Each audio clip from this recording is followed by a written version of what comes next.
অদ্ভুত, বাপরে বাপ, হাত দিলেই কাটা লেগে যাবে একদম।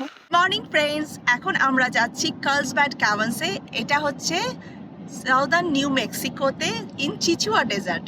তো সকাল সকাল উঠে পড়েছি সবাই। ওয়াইল্ড ওয়েস্টের মতো পুরো সেট আপটা লাগছে।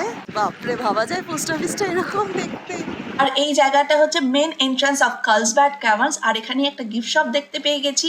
আর আমার ম্যাগনেট কালেক্ট করতে খুব ভালো লাগে, যেখানেই যাই আমি একটা করে ম্যাগনেট কালেক্ট করি। তো এখানে ঢুকে পড়েছি দোকানে, বেশ ভালোই কালেকশন রয়েছে, দেখতে ভালোই লাগছে। এই দেখো নিউ মেক্সিকো লেখা, আর এটা কার্লসব্যাড ক্যাভার্নস। এই দেখো কার্লসব্যাড ক্যাভার্নসটা লেখা, এখান থেকে মেইন শুরু হলো আর কি। এবার গাড়ি করে আমরা 15 মিনিটে ড্রাইভ করছি। ভীষণ সুন্দর, চারিদিক পাহাড় দিয়ে ঘেরা, ভীষণ অপরূপ সুন্দর একদম। মানে এত প্রাকৃতিক সৌন্দর্য যে এত সুন্দর হতে পারে। আর এই যে বলতে বলতেই আমরা কিন্তু পার্কিং লটের কাছে এসে গেছি। তো আমরা কার্লসব্যাড ক্যাভার্নসে ঢুকে গেছি। তো এখানে হচ্ছে $15 টিকিটের প্রাইস অ্যাডাল্টের, আর ছোটদের ফ্রি।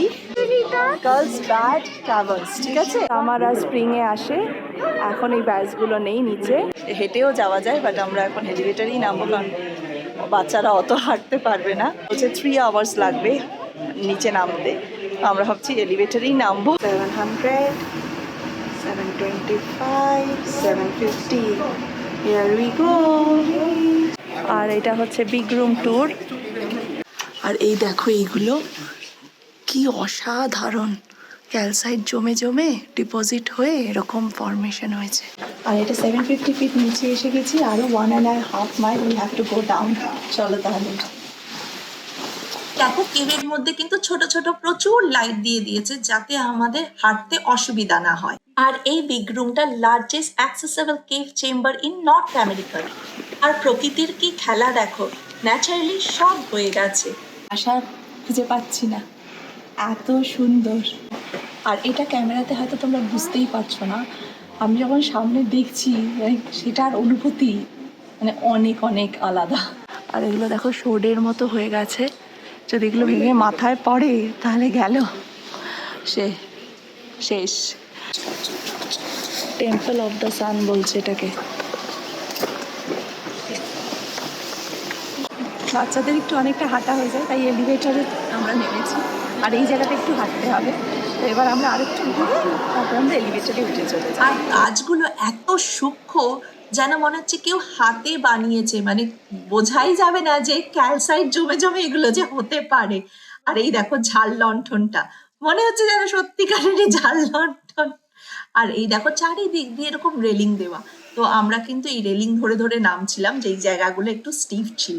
এই দেখো উপর থেকে এই জলের ফোঁটাগুলো পড়ছে, পড়ে পড়ে এরকম ক্যালসাইট জমে জমে এরকম সব চারিদিকে পুরো কলম হয়ে গেছে, আর এখানে তলায় জল পড়ে আছে। আর সামার টাইমে কেভে ব্যাটস দেখা যায়, কি ভয়াবহ ব্যাপার। আর এখানে গিফট শপ আছে, এই যে প্রচুর জামা বিক্রি করছে। এটা কিন্তু 750 ফিট আন্ডারগ্রাউন্ডে, মানে নিচে। আমরা এখন এলিভেটরের জন্য ওয়েট করছি। এবার আমরা ন্যাচারাল এন্ট্রান্স দিয়ে ঢুকবো, তো চলো তাহলে। আর এই ক্যাকটাসটা দেখো, আর এই ফুলগুলো দেখো কেমন অদ্ভুত, বাপরে বাপ, হাত দিলেই কাটা লেগে যাবে একদম। আর এই যে সামনে ন্যাচারাল এন্ট্রান্স, তোমাদের দেখাচ্ছি ক্যামেরাটা ঘুরিয়ে। এটা দিয়ে ভেবেছিলাম প্রথমে করব, কিন্তু বলছিল যাদের বাচ্চা আছে তাদের একটু অসুবিধা হতে পারে, কারণ এখানে কোনো রেলিং নেই ধরে নামানো ওঠানো। তো আমি ওই জন্য আর রিস্ক নিলাম না, রাস্তাটাও ভীষণ স্টিফ ছিল। তো আমরা ওই জন্য এলিভেটর দিয়েই নেমেছি, উঠেছি। আর মানে যারা হাইকিং করতে চাও তারা এই রাস্তাটা ইউজ করতে পারো, নামতে পারো এরকম করে, আর তারপরে উপরে উঠলে এলিভেটর দিয়ে। কিন্তু আশমির জন্য আমরা আর এটা রিস্ক নিলাম না। তো আমাদের ক্যাভার্নস ঘোরা হয়ে গেছে, খুব ভালো লাগলো, অনেকটা দ্বীপ ছিল ভেতরে। তো সারাদিনটা খুব ভালোই কাটলো। চলো তাহলে ভিডিওটা আমি এখানেই এন্ড করছি। ভালো লাগলে প্লিজ প্লিজ সাবস্ক্রাইব করো, লাইক করো আর কমেন্টস দিও। Keep on watching, by.